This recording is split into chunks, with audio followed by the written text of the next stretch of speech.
Притворот сам по себе представува многу контраверзен институт од аспект на концептот за човекови права и токму заради тоа е идентификуван како можна алатка на тортурата и заради тоа се дадени многу големи ограничувања, односно притворот е употребен како начин на исклучиво делување, односно кога се нема друга алатка. Заради тоа и во извештаите на комисијата на Европската комисија и во многу пресуди на Европскиот суд за човекови права многу јасно се посочува проблемот за можна злоупотреба на притворот во Македонија. И таму во секоја пресуда посебно многу јасно се нагласува дека била потребна истрага, не е спроведена истрага и дека во она што представува злоупотреба на притворот биле инволвирани јавниот обвинител, судијата, полицијата и се разбира сите оние заштитни органи на државната власт кои што требале да реагираат, а не реагирале во тој момент. Завршите, благодарам. Втор прашање ќе поставува пратеникот Антонио Милошевски. Поверете, колега Милошевски.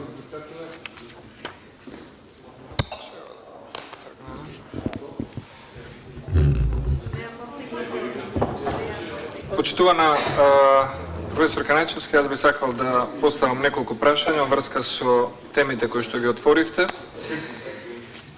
Првото прашање се однесува на медиумските слободи, односно вашата оценка за одлуката на Собранието на Република Македонија во 2012 година да го смени законот и да воведе еден член кој што значи декриминализација на клеветата кога станува збор за новинари. Дали овој потег на Собранието на Република Македонија го оценувате како чекор напред кон подобрување на системските прилики за медиумските слободи или како чекор назад или можеби како статус кво, и дали, бидејќи Хелсиншкиот комитет има размена на информации, одредени стандарди и пракса со другите Хелсиншки комитети во другите земји, дали мислите дека во другите земји постои ваква пракса на декриминализација на клеветата по однос на новинарите или истата не е доволно застапена?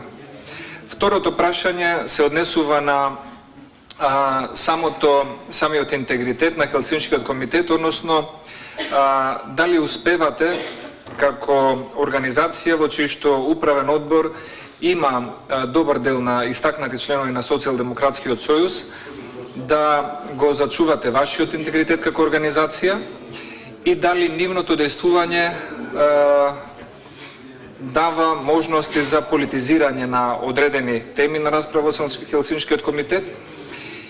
Поточно, прашањето би било колку членови во управниот одбор на Хелсиншкиот комитет се истовремено членови на различни политички партии, оние што на јавноста повеќе се познати како Љубомир Фрчковски, Мимоза Ристова, Цаца Николовска се едни од поистакнатите членови на Социјалдемократскиот сојуз, па би сакал да ве прашам дали во управниот одбор на Хелсиншкиот комитет имате и истакнати членови или други лица од ВМРО ДПМН, Демократската унија за интеграција, ДПА, НСДП или други политички партии, или пак повеќе доминираат членови на Социјалдемократскиот сојуз.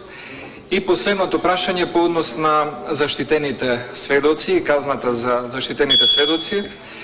2005 година донесени се измените каде што минимум 4 години е предвидено казна затвор за издавање на заштитен сведок.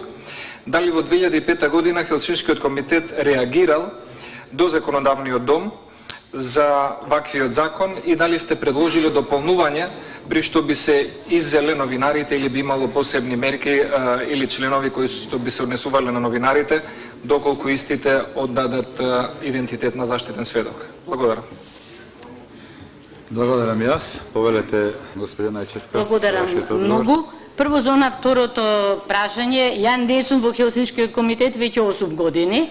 Така што навистина не би можела да зборувам за она што и како се случува во Хелсиншкиот комитет, меѓутоа тоа што толку многу се зборува за Хелсиншкиот комитет ми покажува дека добро работат И сум многу горда што организацијата која што сум ја оставила навистина продолжила да работи во иста насока во која што работела во моментот кога јас бев дел од нејзе. Второто прашање се однесуваше за слободата на изразување. Значи, според пресудите на Европскиот суд за човекови права, кои што се насочени токму кон власта, се инсистира кога станува збор за слободата на изразување и за медиумските слободи, да се има предвид она ограничување кое што се однесува само на демократското општество. И вика, тоа многу ретко да се користи, односно секогаш да се настапува со елемент кој што неверојатно многу притиска. И дури викаат во самите пресуди на Европскиот суд за човекови права и слободи, вика, мора да се има предвид дека новинарите треба да претеруваат кога ја критикуваат власта. Вика, треба да ја провоцираат власта. Треба да бидат критични кон вредностните судови на власта.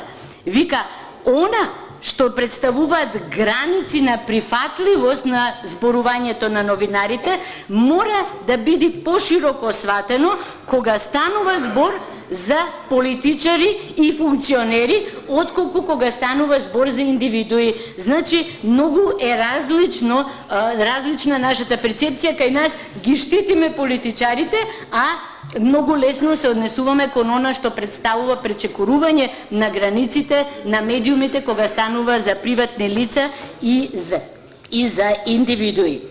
Што се однесува за заштитениот сведок? Да, Хелсиншкиот комитет реагираше тогаш во 2005 година, бидејќи јас бев председател на Хелсиншкиот комитет тогаш, и дефинитивно она што се однесува на слободата на изразување и медиумските слободи, што го спомнав во рамките на пресудите на Европскиот суд за човекови права и слободи, треба да го примениме и во оваа ситуација. Благодарам.